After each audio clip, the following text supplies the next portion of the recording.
Zamerám sa na budúcnosť, na deti, vzdelávanie detí. Dělám lektora primární prevence, potom vedu nízkoprahový zařízení pro děti a mládež. Práca, ktorú robím, je koordinovanie vzdelávacieho projektu pre dobrovoľníkov. Pracujem s deckami, ktoré sú veľmi výnimočné, ale častokrát ich učitelia nevedia zvládať. Každodenně pracuji s dětma, dobrovolníkama, klientama a tak dále a potřebuju nějakou formu struktury k té práci.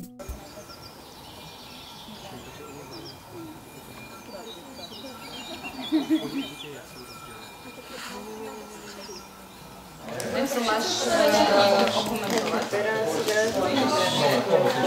Každého niečo? Papierku, Počkala by ostatní. To stačí, nie? Áno, stačí. Je to druh, alebo nejaká alternatíva, ktorá mi ponúka sa vzdelávať inak, ako ma učili v škole. Pretože... Že si to každý odskúša a na tom si zistí, že čo to je lepšie ako z nejakej knižky.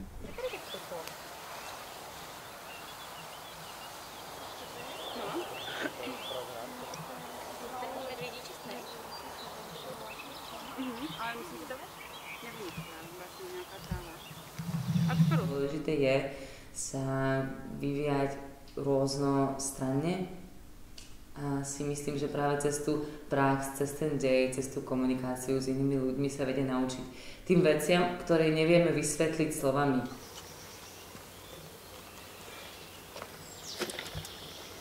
Že to asi nie je až tak vtesnané do nejakých presných hraníc a medzí, ale je to také možno voľnejšie. A z toho mi tak vychádza, že je to tak bližšie človeku, ktorý tiež sa nedá vtesnať do nejakých presných medzí. Fúha. Tak môžete to opravovať, lebo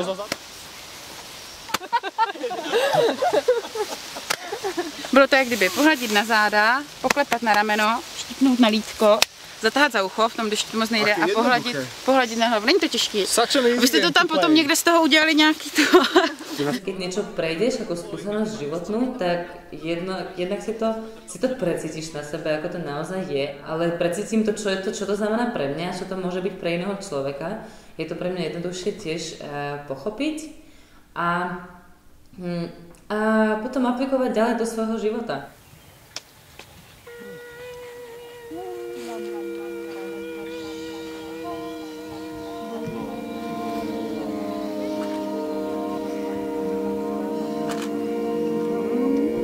Jako zkoušet nějakou věc dřív, než se člověk dozví nějaký teoretický pozadí.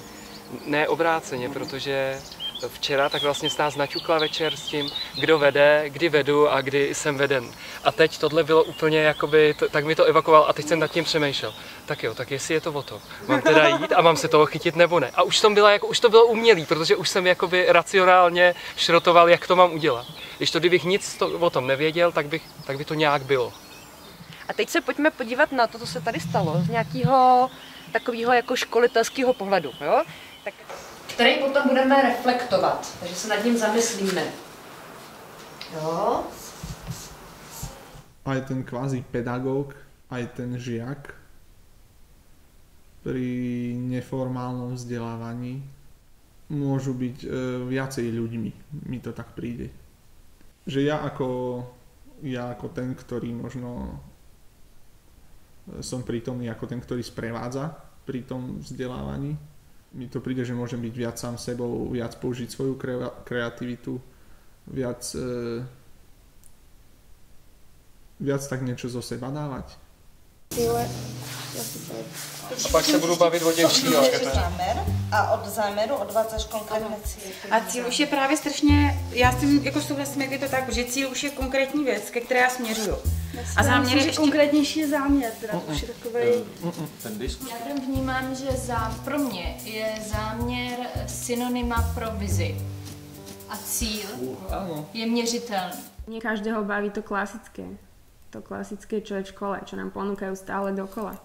A sú ľudia, ktorí sa vedia naučiť a možno, že by ich to aj bavilo, len tá možnosť alebo tá ponuka je obmedzená. Abychom ty formálně nabité znalosti dokázali využít, tak aby tam byl ten impuls k tomu tvořit třeba něco, na co máme ten základ informační, na co máme ty znalosti nabitý, aby se dokázala překlopit ta stránka těch formálních znalostí do něčeho praktického, do něčeho, kde vynikne ta formální znalost i v těch neformálních oblastech.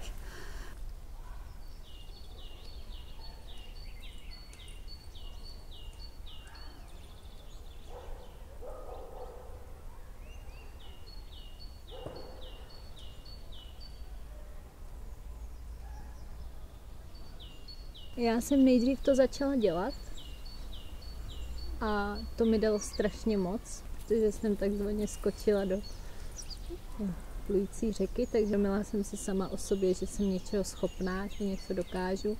Dalo mi to ještě pak samotnou jako práci s druhým, to znamená nějaký kontakt. A teprve poslední rok docházím k té teorii a začínám pracovat s tou teorií, takže se teprve vlastně dozvídám teoreticky, co mi to všechno dalo a úplně se mi to spojuje krásně.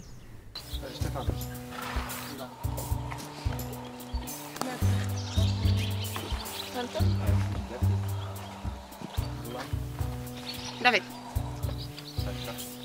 Dajka.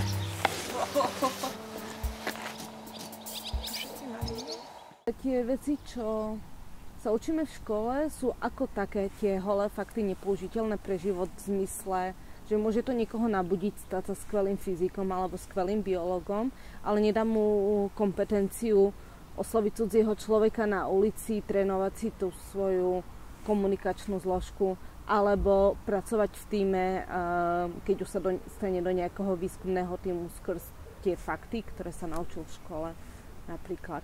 To nemám úplně sformulovat, ale jaký je bezva, když nějak ten mezilidský kontakt, když někdo s ním jako přijde a tak jako podá tu ručku, jo? Jako pojďme si o něčem povídat, jako David tečel a nabídnul mi čaj a já jsem to fakt oskoušel, že jsem šel vedle tebe a říkal ahoj. A tak jako, jenom jaký je to fajn, když někdo takhle udělá ten klíček. To je taky.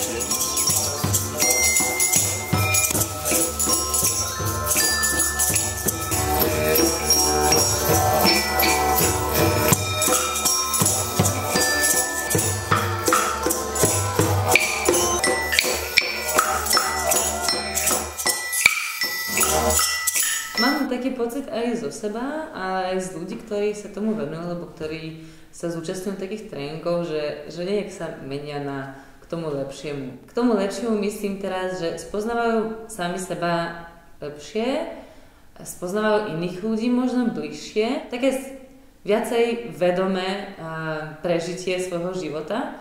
Si myslím, to prináša práve cez to neformálne vzdelávanie.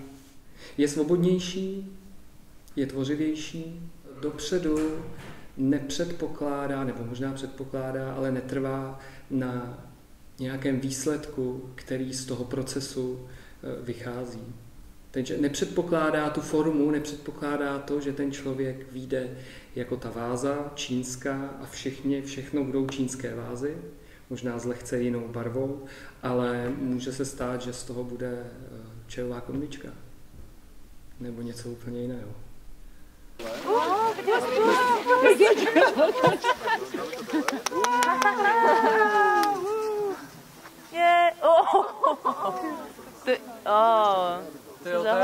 Vy tam máte raketový motor nějaký?